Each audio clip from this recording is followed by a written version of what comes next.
Go ahead. On the way to Alaska, you had mentioned that there would be severe consequences if Vladimir Putin did not agree to a ceasefire. Yeah. After that summit that was rolled back, given the negotiations, is he back on the clock now? I want to see that deal end. It's very, very serious what I have in mind if I have to do it, but I want to see it end. I think that in many ways he's there. Sometimes he'll be there and Zelensky won't be there. You know, it's like, who do we have today? I got to get them both at the same time.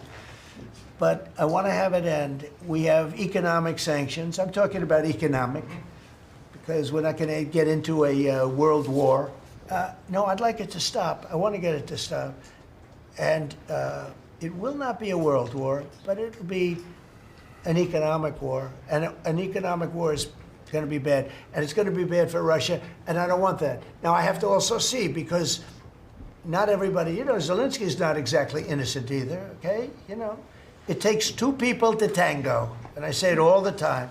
You got to get them together. I get along with Zelensky now, but we have a much different relationship, because now we're not paying any money to Ukraine. You know, stop that. We're paying money to ourselves. What's happening is NATO is buying all of the equipment and paying in full. But even with that, forget about that. I want to get it stopped, because it's a lot of lives that are being lost. Thousands of young people, mostly young people, are dying every single week.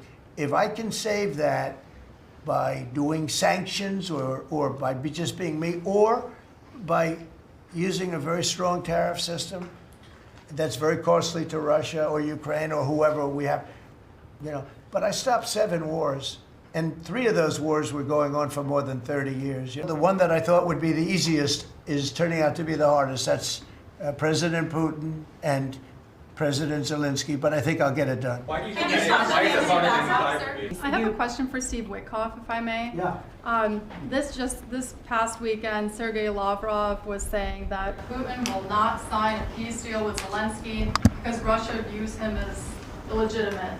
Just wondering if the Russians have been relaying this to your team, if they view Zelensky, you know, as a leader worth signing a peace deal with, if they will. Doesn't matter what they say. Steve can answer, but I can answer too. Doesn't matter what they say. Everybody's posturing. It's all bull. Okay, everybody's posturing. Steve, do you have a different answer? I agree with you, sir. You know, when I get along with Putin, when I get along with President Xi, when I get along with these people, that's a good thing, not a bad thing. Yesterday you said that within 2 to 3 weeks we would have a conclusive, pretty good conclusive end to the war in Gaza. What did you mean by that? And could you On what? in the war in Gaza? Yeah, what about it? You said in 2 to 3 weeks we would have a conclusive end, a pretty good. There's no conclusive. It's been going on for a long time. You're talking about, I guess if you really add it up, Steve, you're talking about thousands of years, okay? It's been going on for, there's nothing conclusive, but hopefully we're going to have things solved very quickly with regard to Gaza and also with regard to Ukraine and Russia. Бажаю здоров'я, шановні українці. I wish you health, dear Ukrainians. Today I spoke with Ol Stefanishina, now the new ambassador of Ukraine to the United States. The formal procedures are complete. Today, I signed the decree appointing the ambassador.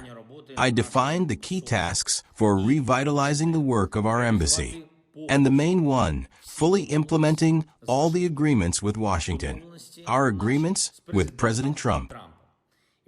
And, first of all, in the defense sphere. In many ways, Ukraine's long-term security depends on relations with America. There are 2 Ukrainian proposals on the table. These are strong proposals. This is an agreement on weapons for Ukraine. This is an agreement on modern drones for the United States. We are counting on quick progress in relations. I am grateful to Oksana Markarova. Oksana represented Ukraine in Washington throughout all these years of full-scale war. A very difficult mission, and Ukraine was always heard in the United States. I want to thank her for this work. We have already spoken about further cooperation, and I invited Oksana Markarova to remain on the team, to continue working for Ukraine. Today, the diplomatic work of our office, the Ministry of Foreign Affairs, and the National Security and Defense Council with partners continues. Those who support the need for a leaders' format, a format to end the war. The leaders' level allows discussion of the key issues. And it is exactly this level that we need. We all see the very brazen and negative signals from Moscow regarding negotiations. The Russians have no intention of fulfilling what they promised, not to the United States of America, not to others around the world who insist on stopping the killings and enabling real diplomacy. Pressure must be applied. Russia must be forced into real steps. Russia must end the war that it started and still continues. There must be an answer from them. They must be pressured to the correct answer. This depends on America and on all those who truly consider this war to be wrong. For our part, we will be as ready as possible with platforms prepared to host meetings and guarantee effective diplomacy. Yesterday, Andriy Yermak and Rustem Umerov were in Qatar for meetings, particularly regarding mediation. Today there were meetings in Saudi Arabia. I am grateful for their support. Tomorrow, meetings in Switzerland. On Friday, in the United States of America, New York, meetings with President Trump's team. Everyone working on the substance of security guarantees will be engaged, military, political, and economic components of security guarantees. The task is to accelerate as much as possible so that this also becomes important. It is important that the Russians see how serious the world is and how severe the consequences for Russia will be if the war continues. Today I had a report from the head of the Foreign Intelligence Service of Ukraine, Ola Ivashchenko, including on sanctions, what the next sanction steps need to be, which specific Russian legal entities must be blocked, which individuals require pressure, which circumvention schemes unfortunately still function. All this information that our foreign intelligence possesses, we will pass on to our partners, primarily from the Group of Seven. They are ready on their side to strengthen sanctions. One more thing. I want to thank all the repair teams, our energy workers, municipal services, rescuers of the State Emergency Service of Ukraine, our police, everyone involved in eliminating the consequences of Russian strikes. Poltava region, Sumy region, Chernihiv region, Kharkiv region, Dnipro region, Donetsk, Zaporizhia, Kherson region.